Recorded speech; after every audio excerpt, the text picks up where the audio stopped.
ఓం శ్రీమాత్రే నమః. ఛానల్లోకి స్వాగతం అండి. ఈ వీడియోలో మనం మిథున రాశి వారి గురించి తెలుసుకోబోతున్నాం. ఈ రాశి వారికి ఆగస్టు 27 వినాయక చవితి తర్వాత అతిపెద్ద 9 సంఘటనలు జరగబోతున్నాయి. ఈ సంఘటనలకు సంబంధించి మీకు ఎటువంటి సంకేతాలు అందుతాయి, అలాగే ఎన్నో సంవత్సరాలుగా ఎదురు చూస్తున్న పని ఏ దేవతా అనుగ్రహంతో పూర్తవుతుంది అనే అంశాలతో పాటుగా ఈ సమయంలో మీరు చేసుకోవాల్సిన దేవతారాధన, అలాగే పాటించవలసిన పరిహారాల గురించి ఈ వీడియోలో మనం వివరంగా తెలుసుకుందాం. కానీ అంతకంటే ముందుగా మీరు కనుక మన ఛానల్ ఇప్పటి వరకు సబ్స్క్రైబ్ చేసుకోకపోతే సబ్స్క్రైబ్ చేసుకొని పక్కనే వచ్చిన బెల్ ఐకాన్ నొక్కి ఆల్ సెలెక్ట్ చేసుకుంటే మేము ఇలాంటి వీడియోస్ అప్లోడ్ చేయగానే ముందుగా మీకు నోటిఫికేషన్ వస్తుంది. అలాగే వీడియో నచ్చినట్లయితే లైక్ చేసి మీ ఫ్రెండ్స్ అండ్ ఫ్యామిలీ మెంబర్స్లో మిథున రాశి వారు ఎవరైనా ఉంటే వారితో మర్చిపోకుండా ఈ వీడియోని షేర్ చేసుకోండి. వీడియోని ఎక్కడా కూడా స్కిప్ చేయకుండా చివరి వరకు చూస్తేనే మేమేం చెప్తున్నామో మీకు పూర్తిగా అర్థమవుతుంది. ఇక వివరాల్లోకి వెళ్ళిపోతే ముందుగా ఈ రాశి వారి గురించి తెలుసుకున్నట్లయితే ఈ రాశి వారు చాలా సున్నితమైన మనసు కలిగి ఉంటారు. ఎదుటివారు బాధల్లో ఉంటే వీరు వెంటనే రియాక్ట్ అయ్యి వారికి కావలసిన సహాయం చేస్తారు. అంటే అది మాట సాయమైనా ఆర్థిక సహాయమైనా వెంటనే సహాయం చేయడానికి ముందుంటారు. ఈ రాశి వారికి అబద్ధాలు చెప్పడం అన్నా మోసం చేయటం అన్నా అస్సలు ఇష్టం ఉండదు. అలాగే నా అనుకున్న వారు ఎవరైనా మోసం చేస్తే ఈ రాశి వారు అస్సలు సహించలేరు. ఈ రాశి వారు స్నేహితులతో అన్ని షేర్ చేసుకోవడానికి ఇష్టపడతారు. పెద్దలంటే గౌరవ మర్యాదలు కలిగి ఉంటారు. ముఖ్యంగా ఈ రాశి వారు గత కొన్ని సంవత్సరాలుగా ఎన్నో ఇబ్బందులు పడి ఉన్నారు. అది ఆర్థికంగా, మానసికంగా, అలాగే ఆరోగ్యపరంగా ఏదో ఒక అంశంలో ఇబ్బంది పడుతూ వచ్చారు. కానీ ఇకపై మీకు అటువంటి ఇబ్బందులు ఏమీ ఉండవు. మారుతున్నటువంటి గ్రహస్థితి కారణంగా మీరు గత కొంతకాలంగా పడుతున్నటువంటి ఇబ్బందులన్నీ కూడా తొలగిపోతాయి. గతంలో మీరు చేపట్టిన ప్రతి పనిలో కూడా ఆటంకాలు కలుగుతాయి. కానీ ఇకపై మీకు ఈ సమయంలో ఆటంకాలు ఉండవు. మీరెంతో కాలంగా ఎదురు చూస్తున్న మంచి సమయం వచ్చేసింది. ఆర్థికంగా నిలదొక్కుకోవడానికి కొత్త వ్యాపారం మొదలు పెట్టాలి అనుకున్నట్లయితే అది ఏ విధంగా చెయ్యాలో తెలియక ఇబ్బంది పడుతూ వచ్చారు. కొత్తగా ఏ రంగంలో ఇన్వెస్ట్ చేయాలి అనే ఆలోచన చేస్తున్నట్లయితే ఇది మీకు మంచి సమయంగా చెప్పుకోవచ్చు. ఎందుకంటే మీరు చేసే ప్రతి పనిలో కూడా విజయం సాధించే సమయం ఇక వచ్చేసింది. ఇక మీరు అన్నిట్లో కూడా అనుకూలమైన ఫలితాలను పొందబోతున్నారు. అయితే కొత్తగా మొదలుపెట్టే వ్యాపారం గురించి అనుభవజ్ఞుల సలహాలు తీసుకోండి. ఇంట్లో మీ పెద్దల సహాయ సహకారాలు తీసుకుని వారి సలహాతో వ్యాపారాన్ని ప్రారంభించండి. నిరుద్యోగస్తులకి కూడా అనుకూలమైన సమయం అనే చెప్పుకోవాలి. ఎందుకంటే గత కొంతకాలంగా మీరు కోరుకున్న ఉద్యోగం లభించక ఎన్నో ప్రయత్నాలు చేసి విఫలమై ఉన్నారు. కానీ ఈ సమయంలో మీకు అనుకూలంగా ఉండడం వల్ల మీరు కోరుకున్న ఉద్యోగం మీకు లభించబోతోంది. ఈ సమయంలో మీకు వచ్చిన ఉద్యోగం పట్ల ఎక్కువ బాధ్యతలను కలిగి ఉండి ఇచ్చిన పని సమయానికి పూర్తి చేసి మీ నైపుణ్యాన్ని ప్రదర్శించండి. సహ ఉద్యోగులతో ఎటువంటి గొడవలు లేకుండా చూసుకోండి. దీనివల్ల మీకు రాబోయే కాలంలో వారు మీకు సహాయపడతారు. ఈ రాశి వారికి ఈ సమయంలో శివయ్య అనుగ్రహం ఉండడం వల్ల మీరు చేసే ప్రతి పనిలో కూడా విజయం సాధిస్తారు. మీకు తెలియకుండానే శివయ్య మీకు ప్రతి పనిలో తోడుగా ఉన్నారు. శివయ్య ముందుండి మిమ్మల్ని నడిపిస్తున్నారు. అందుకోసం ఈ సమయంలో మీరు శివారాధన ఎక్కువగా చేసుకోవడం వల్ల పరిపూర్ణమైన శివయ్య అనుగ్రహాన్ని మీరు పొందగలుగుతారు. ఇకపై మీకు ఏ అంశంలోనైనా ఎటువంటి లోటు ఉండదు. మీరు అనుకున్న పనులన్నీ కూడా సజావుగా పూర్తయిపోతాయి. అవివాహితులకు వివాహ యోగం సూచిస్తోంది. మీరు కోరుకున్న మంచి సంబంధం కలిసి వస్తుంది. దీనివల్ల మీరు మానసికంగా ఆనందంగా ఉంటారు.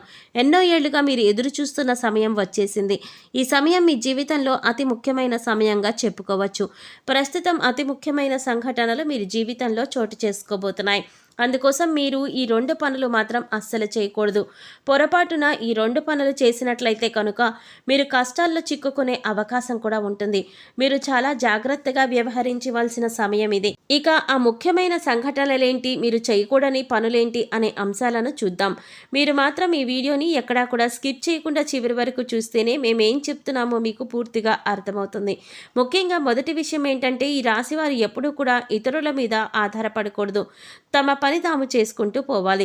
ఎప్పుడైతే మీరు ఇతరుల మీద ఆధారపడతారో వారు ఆ పని మీద అంత శ్రద్ధ పెట్టకపోవచ్చు. దానివల్ల పనిలో నాణ్యత తగ్గే అవకాశం ఉంటుంది.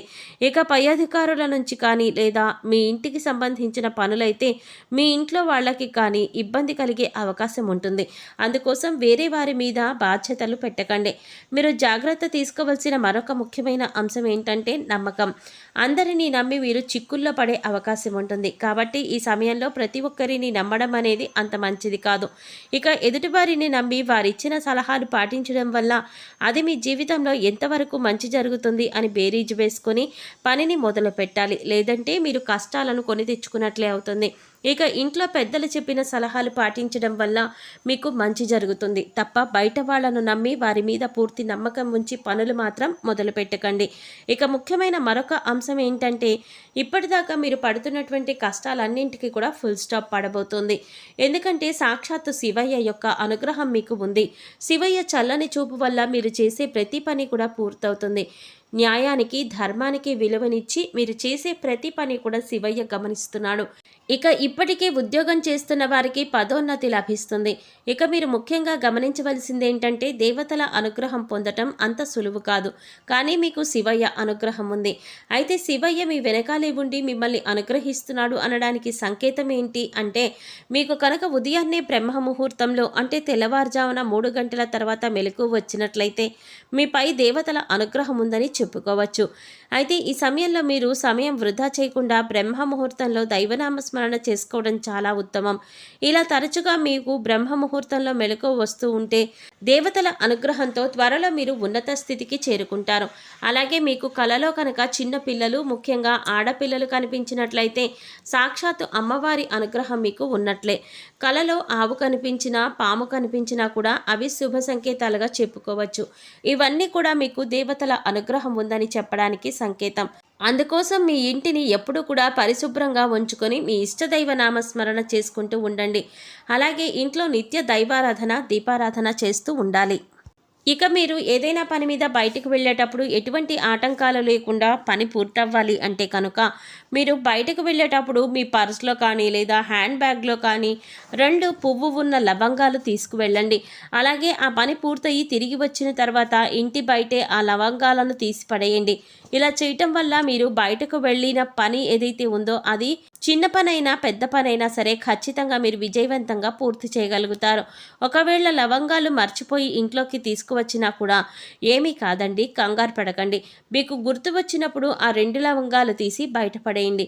ఇక ఈ సమయంలో మీరు చేసుకోవలసిన దైవారాధన చూసుకున్నట్లయితే ఆడవారు ప్రతిరోజు కూడా తులసి మొక్క దగ్గర పసుపు కుంకుమ గంధము వేసి దీపారాధన చేసి 3 ప్రదక్షిణలు చేసి తులసి మొక్క దగ్గర ఉన్న మట్టిని బొట్టుగా పెట్టుకోండి.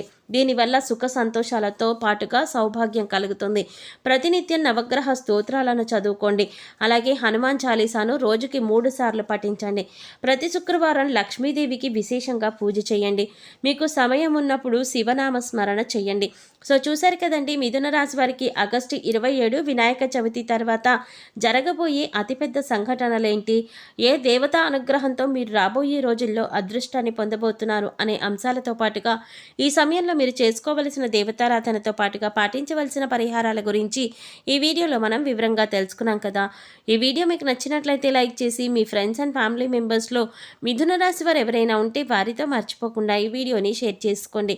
అలాగే ఇప్పటి వరకు మన ఛానల్ కనుక సబ్స్క్రైబ్ చేసుకోకపోతే సబ్స్క్రైబ్ చేసుకొని పక్కనే వచ్చిన బెల్ ఐకాన్ నొక్కి ఆల్ సెలెక్ట్ చేసుకుంటే మేము ఇలాంటి వీడియోస్ అప్లోడ్ చేయగానే ముందుగా మీకు నోటిఫికేషన్ వస్తుంది.